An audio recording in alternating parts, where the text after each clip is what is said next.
मदन चौहान 42 ने भी भूल जा और 60 ने भी भूल जा, हम 80% किसी ने आने को नहीं देवा कर। ये तो कांग्रेस ने एक भुलेखे का चश्मा लगा रखा था, यानी राज खुद करेंगे और वोट ओबीसी देगा। लेकिन अब पूरे देश का ओबीसी जागृत है, वोट हम देंगे तो राज भी हम ही करेंगे। कुछ लोगों की आदत खराब है, वो भी सुधर जाएगी। कुछ रिटायर हो जाएंगे, कुछ जेल में चले जाएंगे, कुछ अपने आप हो जाएंगे ठीक।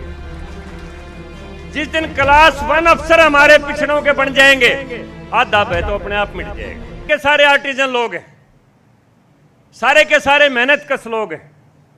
कोई खराद की मशीन चलाता है, कोई आरा की मशीन चलाता है, कोई फर्नीचर की काम करता है, कोई कपड़ा बुनाई का काम करता है। कौन दर्जी ऐसा है जिसके साथ 10 टेलर और ना बैठे हुए हों? इसलिए मदन चौहान 42 ने भी भूल जा और 60 ने भी भूल जा, हम 80% किसी ने आने को नहीं देवा कर।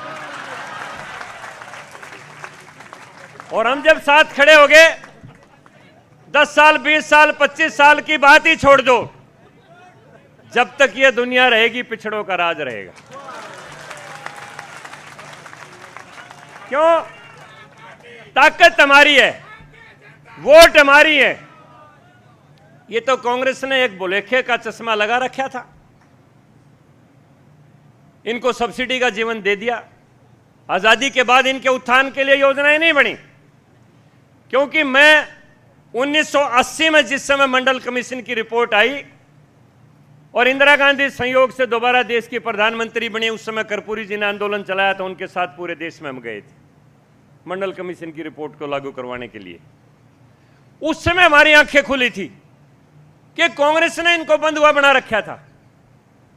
तुम्हें 2 रुपये किलो चावल दे देंगे, 3 रुपये किलो आटा दे देंगे, 12 रुपये लीटर मिट्टी का तेल दे देंगे, 15 रुपये किलो दाल दे देंगे, कन्यादान की राशि दे देंगे, लड़की जाएगी स्कूल में उसको अलग से स्टाइफंड दे देंगे, बच्चा जाएगा उसको बस्ता दे देंगे। लेकिन ये कांग्रेस ने नहीं कहा 100 में से 80 तुम्हें राज भी दे देंगे, यानी राज खुद करेंगे और वोट ओबीसी देगा।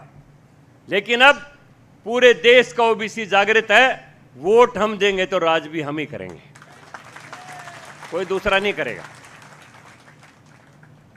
और जिस दिन से हमारे नायब सिंह सैनी जी हरियाणा प्रदेश के मुख्यमंत्री बने, अभी जवाहर सैनी जी हाथ उठवा रहे थे, पिछड़ों में विशेष जागृति है, साहस है, उनके अंदर कॉन्फिडेंस आया है।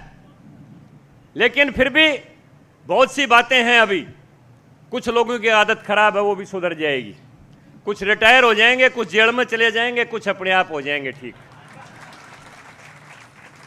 है लोगों की आदत। दूसरी बात जो भी मदन चौहान जी कह रहे थे, और बहन जी ने जब मोहर लगा दी तो हमें कोई इसमें कोई संकोच रहा ही नहीं। ये 16-11 का अनुपात क्लास 1 और 2 में भी कर दो। जिस दिन क्लास 1 अफसर हमारे पिछड़ों के बन जाएंगे, आधा है तो अपने आप मिट जाएगा। क्यों? क्लास 1 अफसर ही हैं जो जाति करते हैं, उनके पास ही कलम की ताकत होती है। और जब ये ताकत पिछड़ों के अफसरों के पास आ जाएगी तो फिर आधी तो आपकी भी समस्या मिट जाएगी, हमारी भी समस्या मिट जाएगी। सारा दिन मेरे पास कोई ना कोई डेपुटेशन आया रहता है, हमारे आवे साफ कर दिए, हमारे घर डुबा दिए, हमारी गली पे कब्जा कर दिया। क्योंकि मुख्यमंत्री जी, ये बात कई बार समस्या आई। जरवाई गांव अपने भिवानी में 15 साल एक जांगड़ा मुख्य देश पर उसका गांव का सरपंच रहा, लेकिन जब सरपंची में आपस में होगी तो दूसरा सरपंच जीत गया तो उसने मुकदमा डाल दिया कि तो पंचायत की जमीन पर बैठा है, कब्जा किए बैठा है। पूरे प्रदेश में एक व्यवस्था थी, जिस गांव में खाती नहीं होता था खाती लाके बसा दिया, पंचायत की जमीन दे दी। कुम्हार नहीं होता था, कुम्हार लाके बसा दिया, पंचायत की जमीन दे दी। लोहार नहीं होता था, लोहार लाके बसा दिया, उसको पंचायत की जमीन दे दी। वो लोग काबिजधारी नहीं है, वो कब्जाधारी भी नहीं है, वो तो गांव में बसाए हुए लोग हैं।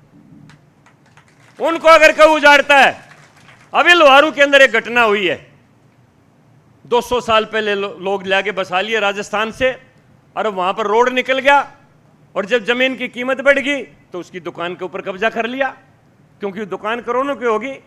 ये इस तरह की घटनाएं हो रही हैं। ये आपके हमें ऊपर हमें पूरा भरोसा है कि हमें न्याय मिलेगा, आपके बैठे हुए हमें चिंता भी नहीं है। लेकिन मैं फिर यही कहता हूं कि इस किस्म की घटना ना हो, ओबीसी कमीशन को इतना ताकतवर बना दो।